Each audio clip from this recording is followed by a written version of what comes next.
Diamonds sales రూపంలో లేకుంటే land settlement రూపంలో రావాల్సి ఉన్నింది. అప్పటికే దానికోసం వివేకానంద రెడ్డి గారు కొంచెం డబ్బులు ఖర్చు పెట్టారు. ఆ ఖర్చు పెట్టిన డబ్బు పోయింది, రావాల్సిన డబ్బు రాకుండా పోయిందన్న బాధతో ఆయన ఎక్కువ డ్రింక్ తీసుకునే వాళ్ళు, అందరిపైన కోపపడే వాళ్ళని కూడా ఉంది.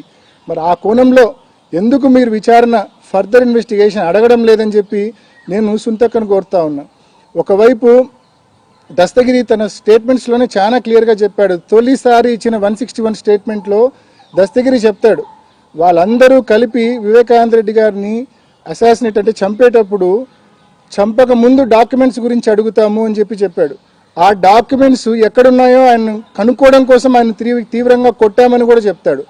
ఆ డాక్యుమెంట్స్ ఆయన ఎక్కడున్నాయో చెప్పిన తర్వాత వాటిని తీసుకున్న తర్వాత 2-3 సార్లు అవి కరెక్ట్గా వాళ్ళు అనుకున్నవే అని కన్ఫర్మ్ చేసుకున్నాకనే ఆయన చంపామని కూడా దస్తగిరి చెప్తున్నాడు. మరి చంపిన తర్వాత హత్య ఉదంతం అయిపోయిన తర్వాత బయటికి వెళ్ళేటప్పుడు కూడా ఆ డాక్యుమెంట్స్ను వెరిఫై చేసుకొని 2-3 సార్లు వెరిఫై చేసుకొని బయటికి వెళ్ళామని చెప్పి కూడా దస్తగిరి అతని వాంగ్మూలంలో చాలా స్పష్టంగా చెప్పాడు. మరి ఇంత క్లియర్గా దస్తగిరి చెప్పిన తర్వాత ఆయన మీకు అత్యంత ఆప్తుడు కదా దస్తగిరి గారు.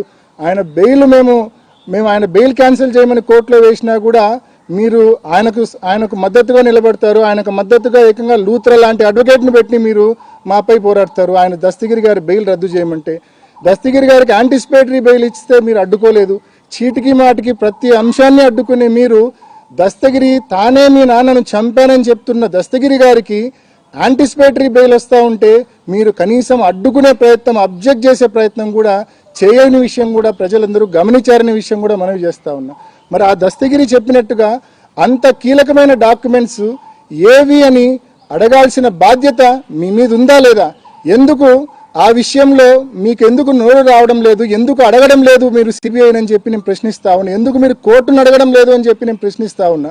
మరి ఇన్ని కీలకమైన విషయాలు మీ తల్లి గారేమో సెలవిచ్చి పంపిస్తారు అటెండర్కు, మీ భర్త గారు కూడా సెలవిచ్చి పంపిస్తారు అటెండర్కు. ఆ విషయం మీరు అడగరు. కీలకమైన డాక్యుమెంట్స్ అంటే ఏదైతే డాక్యుమెంట్స్ దోపిడీ ఆ రోజు రాత్రి హత్య జరిగేటప్పుడు జరిగిందో వాటి గురించి మీరు ప్రస్తావించరు. ఇర్రిలవెంట్ ఇష్యూస్ అన్నీ కూడా మాట్లాడి హైలీ రిలవెంట్ ఇష్యూస్ను పూర్తిగా డంప్ చేసే అంటే పూర్తిగా పక్కదారి పట్టించే కార్యక్రమం ఇన్నాళ్ళు మీరు చేశారనేది వాస్తవం అనే విషయం మీ అందరికీ మనవి చేస్తూ ఉన్నా. మరీ ముఖ్యంగా ఈ కేసులో పిఏ కృష్ణారెడ్డి అనే వ్యక్తి ఫస్ట్ క్రైమ్ సీన్కు పోయి ఆ లెటర్ చూసిన వ్యక్తి, డెడ్ బాడీని చూసిన వ్యక్తి, లెటర్ చూసిన వెంటనే సునీత గారికి, అదేవిధంగా రాజశేఖర్కు, శివప్రకాష్ రెడ్డి అంటే వివేకం పెదనాన్న బామర్ది శివప్రకాష్ రెడ్డి అంటే నర్రెడ్డి రాజశేఖర్కు ఓన్ బ్రదర్, సునీతకు కూడా మామ అవుతాడు, బావ అవుతాడు. సో శివప్రకాష్ రెడ్డికి వీళ్ళందరికీ ఆ లెటర్ గురించి మీరు స్పష్టంగా తెలియజేస్తారు. చనిపోయిన విషయం చెప్తున్నారు, లెటర్ గురించిన విషయం మీరు స్పష్టంగా మీకు అందరికీ తెలియజేసినాడు. ఆ లెటర్లోని అంశాలు కూడా మీకు చదివి వినిపించినాడు. ఎందుకు పోలీసులకు ఆ లెటర్ ఉన్న విషయం ఎందుకు చెప్పలేదు? మీకు ఆ లెటర్ ద్వారా అది హత్య అని వెంటనే తెలుసు కదా, ఎందుకు మీరు సత్వరమే పోలీసులకు ఫోన్ చేసి ఇట్లా ఇన్సిడెంట్ జరిగింది, అక్కడ లెటర్ ఉందని చెప్పి ఎందుకు మీరు చెప్పలేదు? పైపెచ్చు ఎవరికీ లేని ఒక ఫెసిలిటీ సిబిఐ మా సునీతకి ఇచ్చింది. 2 ఉదాహరణలు మీ ముందు ఉంచుతా, 2 ఉదాహరణలు. ఒకటి 28 జూలై, ఆ స్టేట్మెంట్ కూడా మీకు ఇస్తాను. 28 జూలై 2020 రోజు సిబిఐ వాళ్ళు సునీతక్క దగ్గర వాంగ్మూలం తీసుకున్నప్పుడు ఆ రోజు లెటర్ గురించి అడుగుతారు. లెటర్ అనేది చాలా క్రూషియల్ ఎవిడెన్స్ కదా, అంటే టైమ్లీగా ఆ లెటర్ ఉన్న విషయం తెలిసింటే కన్నా సమయానికి అదే టైంలో తెలిసింటే ఇది 100% హత్య అని అందరికీ అర్థమయ్యేది కదా. అంత ఇంపార్టెంట్ లెటర్ను ఎందుకు దాచిపెట్టమన్నారు, ఎందుకు కన్సీల్ చేయమన్నారు అని చెప్పి సిబిఐ అడిగితే ఆమె చెప్పే ఆన్సరు, మాకు లెటర్ ఉన్న విషయము కృష్ణారెడ్డి గారు వాట్సాప్ పెట్టాడు, లెటర్ చూసాము, లెటర్లోని అంశాలు మేము చదివాము, నాన్నకు సంబంధించిన డెడ్ బాడీ ఫొటోస్ అన్ని కూడా మేము చూసామని చెప్పి ఒప్పుకుంటుంది. ఒప్పుకొని ఎందుకు బయట పెట్టలేదనే విషయానికి ఒక పెద్ద థియరీనే చెప్తుంది. ఊరంతా గొడవలు అవుతాయని, ఇంకొకటని రకరకాలైన కారణాలు కూడా చెప్పింది. 28 జూలై 2020 నాడు సరిగ్గా నెల రోజులకు 27 ఆగస్ట్ 2020 రోజు మళ్ళా సిబిఐ ముందుకు వచ్చి మళ్ళీ స్టేట్మెంట్ ఇస్తుంది.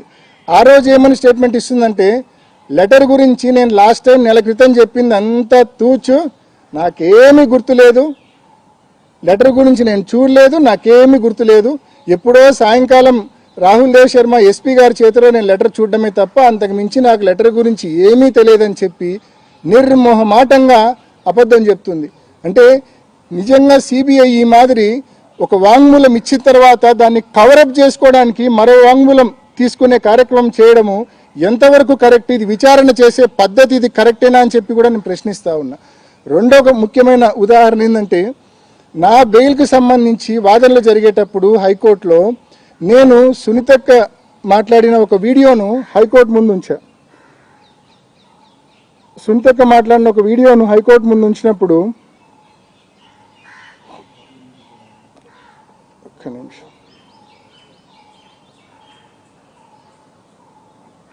సునీతక్క మాట్లాడిన ఒక వీడియోను హైకోర్టు ముందు ఉంచినప్పుడు ఒక్కసారి మీరు కూడా వినండి.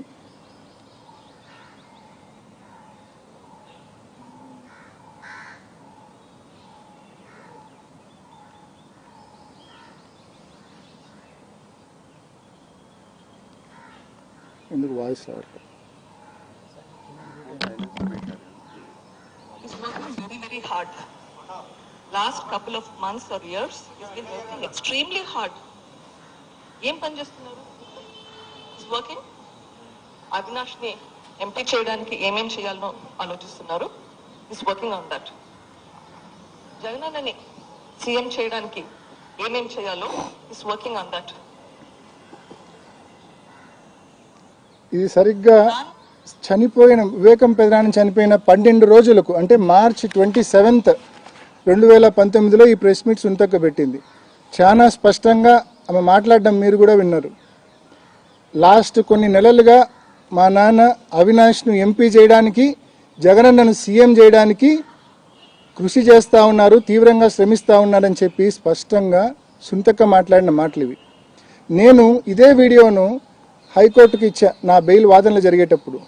ఎంపీ టికెట్ మోటివ్ అంటారు, ఒక పక్క సొంతం కూతురే ఈ మాదిరి మాట్లాడింది, నా కోసం ఆయన తీవ్రంగా కృషి చేస్తూ ఉన్నమాట వాస్తవము అని చెప్పి ఈ వీడియో పెట్టినప్పుడు నాకు బెయిల్ వచ్చిన తర్వాత మళ్ళా సిబిఐ సునీతక్కను పిలిచి ఈ స్టేట్మెంట్కు మళ్ళా కవరప్, ఇది మార్చ్ 27, 2019 ఇచ్చింది. మే 31, 2023 అంటే 3 ఏళ్ల తర్వాత ఈ స్టేట్మెంట్కు, ఈ ప్రెస్ మీట్ వీడియోకు కవరప్ మళ్ళా పిలిచి ఎందుకు మీరు అట్లా మాట్లాడినారు అని చెప్పి సిబిఐ అడగడము, సునీతక్క చెప్పడం, నాకు సజ్జల రామకృష్ణారెడ్డి గారు అట్లా చెప్పమంటే నేను చెప్పినా అని చెప్తుంది. అయితే ఎంత విచారణలో ఎన్ని లొసుగులు ఉన్నాయో ఒక్కసారి గమనించమని కోరుతా ఉన్నా. అంటే ఒక్కసారి వాంగ్మూలం ఇచ్చినాక ఈ మాదిరి కవరప్ చేసుకునే కార్యక్రమం, ఇంప్రొవైజ్ చేసుకునే కార్యక్రమం ఎక్కడైనా జరుగుతుందా? నేను మీ ముందు 2 ఉదాహరణలు ఉంచా, 2 కూడా ఆన్ పేపర్ డాక్యుమెంటెడ్.